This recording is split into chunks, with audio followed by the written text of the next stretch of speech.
Hello, everybody, and welcome to another great episode of the Gridiron Glory with Will and Tad. Here to talk to you about all things the divisional playoffs here in the month of January. So, recapping the divisional round, and at the end of the episode, giving takes on the conference championships coming up on Sunday. Uh, only four games to go over. Eight teams were remaining going into the weekend. Four teams came out. So one of the teams that will be moving on to the AFC Championship game, they will be hosting it, is the Denver Broncos as they came victorious over the Buffalo Bills 33-0. Um, yeah, first of all, talking about the game and everything, for me, easily one of the greatest football games I could have ever experienced or watched. I mean, going into it, as obviously for me being a Broncos fan and everything, I mean, your first home playoff game in over a decade, and or no, yeah, in a decade to be exact, 10 years ago. So, just to be in that situation, to be in that moment, to experience it, heavy emotions on that angle. And then obviously, about like Josh Allen, him wanting to win the Super Bowl and how hungry he's been for it for the past, I can't even count how many seasons at this point. So you knew that either way, whatever the result was going to end up being, well, I mean, it was going to be, I said last week, Tad, it was going to be an emotional outcome regardless of what had happened. So, yeah, talking about the game itself, I mean, to me, first of all, the defense was really getting after it for Josh Allen. You can't really for the Bills, looking at some of their things, I mean, the 25 of 39, 283 yards, three touchdowns. You were able to manage to get those three TDs to, keep your team alive, send the game to overtime eventually, but the two interceptions, the three sacks, uh, there was also some fumbling issues going on for the Bills offense. James Cook had a fumble, Alec Anderson, Josh Allen. And I mean that goes to say that the Denver defense, shout out to them. Talking about the Denver defense really quick. You got guys like Alex Singleton, Talona Hafunga, Malcolm Roach, Zach Allen. I mean Riley Moss. Yeah, yes, Ted. And where would you rank Riley Moss amongst Iowa defensive players in the NFL? I mean, probably top three, top four. Probably number two on the field in this particular game. I mean, there's a pretty good defensive lineman for Buffalo that used to go to Iowa. Nobody covers AJ Epinesa better than the Gridiron Glory, but Riley Moss, I mean, he has become a very key piece. And I mean, he had a huge pass breakup in the end zone there when Buffalo was driving down and trying to get a touchdown. I believe that was the drive that Denver forced a field goal, if I recall correctly. But there was some big plays by Riley Moss. I mean, this Denver defense is a very special defense. And I mean, I know giving up 30 points generally, that's not exactly the goal of the defense. But like in a game like this, when you're going up against a team like this to force five turnovers. And I mean, to me, that was the real difference maker in the game. I mean, the fact that Buffalo had five turnovers and Denver only had the one turnover. So that is how you win games in the playoffs. I mean, you have to value the ball. Buffalo did not value the ball to the extent that Denver did, and that is why Denver will be playing in the championship game and Buffalo will not be. Yeah, I mean, and also real quick, Nick Bonito, I mean, he forced, some of those fumbles that you were talking about. Where would you rank Nick Bonito amongst linebackers in these playoffs? Still alive in the playoffs or just overall in the playoffs? overall in the playoffs or just even in the league? Probably, I'd probably have to say top five in the league. I mean, at this point, it's time that people stop ignoring what Nick Bonito is doing. I mean, he's been one of the best defensive players in the league for the past two seasons. I mean, this is a player that very well could have been in the running for Defensive Player of the Year had Myles Garrett not done what Myles Garrett did. I mean, he was incredible and a deserving runaway winner, but had that not happened, then Nick Bonito would have very much been alive in the Defensive Player of the Year rankings for a large part of the year. Also, yeah, I mean, yeah, you're talking about Pat Surtain the second. Some people may or may not call him Junior, but three total tackles, two solo. Kind of a quiet game here, but nonetheless, Pat Surtain is going to be a major part if the Broncos want to win the AFC Championship. Yeah, I mean, certainly the secondary, very good unit. Surtain, Moss, we talked about McMillan. I mean, this is a unit that can cause a lot of struggle for the other team. And Buffalo certainly experienced that. I mean, just the way that Denver grew up from this year to last year, I mean, I think that they deserve a lot of credit for how that went. I mean, last year in the playoff game, it ended up not being all that competitive of a game. And in just one short season, Denver completely turned that script around. They fought through a lot of adversity, fought through a lot of issues. I mean, with Pat Bryant being injured, with the other receiver Troy Franklin being injured, and they just keep going on. I mean, I think that Denver deserves a lot of credit for the way they played in this football game, with a lot of people counting them out, home underdogs against the sixth seed. I mean, they played in a very high level football game.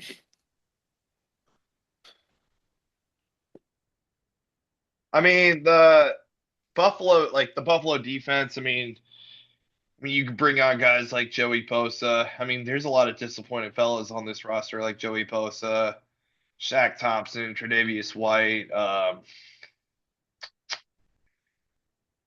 Just I mean, Josh Allen, mentioned after the game that he felt like he let his teammates down, but I mean, this was one heck of a football game, even on that last drive, Tad, when you're getting the team down the field and your only option is to kick a field goal to send it to overtime. And Matt Prater, who used to play for the Broncos, I don't know if you remember Matt Prater from back in the day, but uh, yeah, Tad, he goes into Mile High Stadium where he once used to play in a playoff game, and when he kicked that field goal to force the overtime, like the Bills to send the game to overtime with only a few seconds remaining on the clock. Yeah, what were your thoughts? What were your emotions?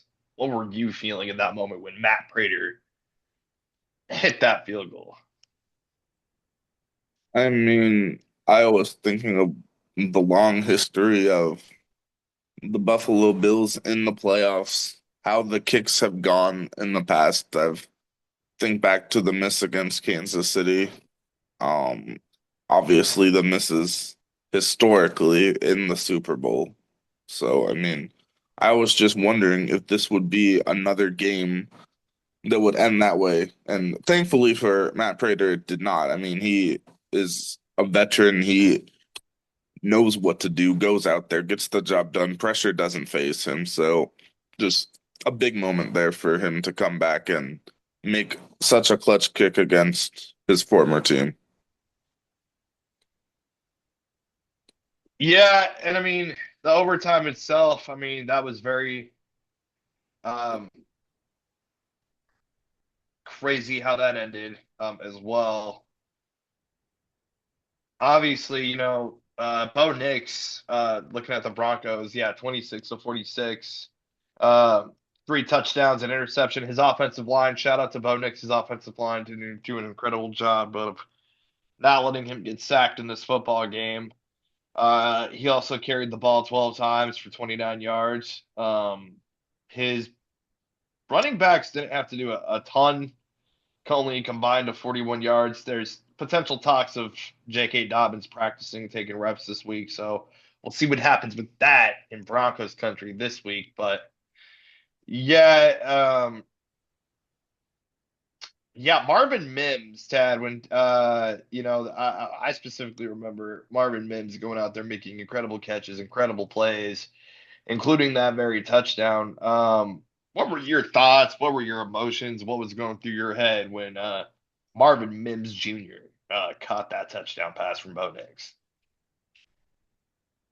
Yeah, man, I was just thinking about how earlier in the game he was also kind of banged up on the opening kickoff, if I recall. That was a play where he ended up getting a bit banged up, but then he comes back. He has an outstanding game. He is really growing into a reliable target for this Denver offense. And I mean, I was just thinking, man, I wonder what they're gonna do here late in this game. Are they going to put themselves in position to win the game? Late in the game, I mean, how much time are they going to leave in the game? I mean, there were all these factors because we know what Buffalo can do in short time, and then they just go deep into the end zone. I mean, and then Marvin Mims the second just makes that big touchdown catch. You just love to see that. I mean, just a clutch throw, a clutch catch, big moment there. I thought that was a moment where the Denver offense really grew up. Um, yeah, but then you talk about going deep down the field. The offensive coordinator going deep into the playbook here. Frank Crumb catching a touchdown pass. And Tad, what were your thoughts? What were your emotions? And where would you rank Frank Crumb amongst receiving linemen in the league that have caught a touchdown pass? I'd have to rank him number two directly behind Tristan Wirfs. But that was just an incredible moment, incredible play calling. This was a master class of play calling by both teams. I think both teams deserve a lot of credit for some of the calls they made. Just an exceptionally high level game of offensive football. I mean, this was not a high scoring game because of bad defense. This was a high scoring game because of exceptionally called offense.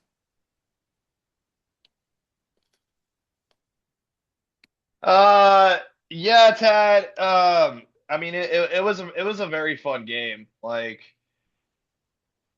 um, just both of the offensive coordinators going deep in their bags. I mean, Sutton making big plays and catches. Little Jordan Humphrey. Yeah, where would you rank little Jordan Humphrey amongst role receivers in the league?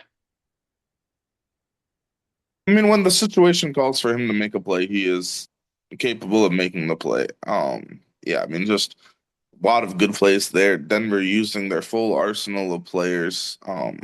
Buffalo, of course, relying on Josh Allen to do quite a lot, and he did a lot of good. He did some less good, but at the end of the day, I mean, this was just a game between two very good teams, and it could have gone either way, and then that's just the way it went.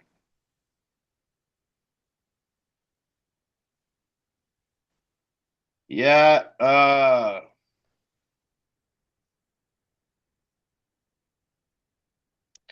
yeah, my heart really goes out for Josh Allen because I know for the longest time that he's been wanting to win a Super Bowl and everything. So, um, I mean that 9 play drive in the overtime that resulted in an interception. I mean, boy, he's gonna remember that for the rest of his life. Just how that interception happened. I mean, I really felt for him. Yeah, I And then mean, of that course, was a and then very of strange. course, and then of course, like Bo Nix doing all the right things at the end of that drive. Yeah, and yeah, on that last drive, obviously Bo Nix, there was a play that seemed to be a touchdown that was thrown pretty good to Marvin Mims, but then it ended up being a penalty. And then on the next play, Bo Nix kneels down, and then on the next play after that, the field goal kick. But on that second to last play, the report came out that Bo Nix, after hearing that the Broncos won, so the Broncos and their fans, celebrating the victory, thinking all is good. And then shortly after that very same evening and night, hearing that Bo Nix, yeah, specifically on that, looks like that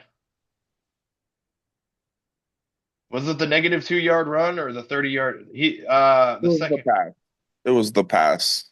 on the pass, yeah, on the Yeah. pass to Marvin Mims. So on that specific play is when he fractured his ankle, in a very crazy, like, I've seen some video and footage on it, so just very interesting and crazy how that happened. But um, and then your every Broncos fan across America and the world hearts sank when you hear of this news. And yeah, Tad, I'd like to get your thoughts and your emotions and what was going through your head when you heard of the news on Bo Nix shortly after this game.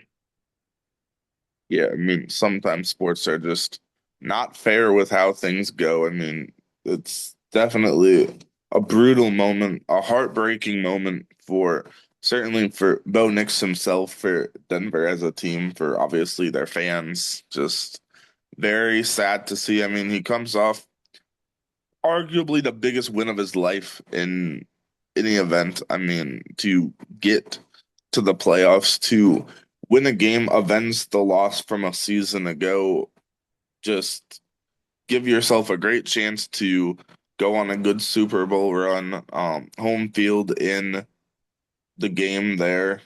So just you have that taken away is just brutal, and it's unfair. I mean, there's nothing fair about this situation. We should be watching Bo Nix in the AFC Championship game. That's would be a fair outcome, but life is not always fair. Sports are not always fair. So, I mean, Bo Nix, I have no doubt that he will come back just as strong. And the story for Bo Nix, it's not yet written. We'll see a good version of Bo Nix, hopefully in the very near future.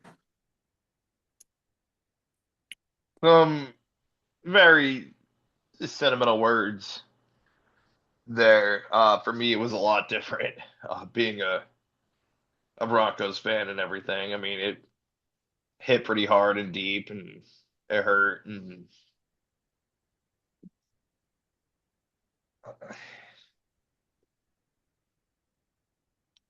I mean, let's go Broncos, and you just hope that Jared Stidham can be the guy for us. And my heart also broke for Sean McDermott getting Yes. fired, and my heart also broke for him. I mean, just so many, like, I was gonna be heartbroken regardless of the outcome. But then my heart got broken two more times, Tad, because of this game, the Bo Nix injury and the Sean McDermott getting fired. So you could say that my heart is like almost four times as broken than it should be right now about this football game than I predicted last week. So it's just tough. Like, you're happy about this win. Like, you want to be like you listen, you should be happy about this win as a Broncos fan, but it's hard. Yes, definitely very understandable feelings there. So I guess going forward, just can Jared Stidham do it? I mean, the offensive line performed well last week. The defense, I mean, they really got after it. So, they're gonna have to do that against a very feisty New England team. So, we will see what happens with that. Yeah, Broncos win 33-30. Broncos move on to the AFC Championship. Be sure to stay tuned in the next couple of weeks for a Bills season recap. Um, be sure to like, subscribe, and follow. And thank you for watching another great episode of the Gridiron Glory, on this Broncos Bills AFC divisional recap.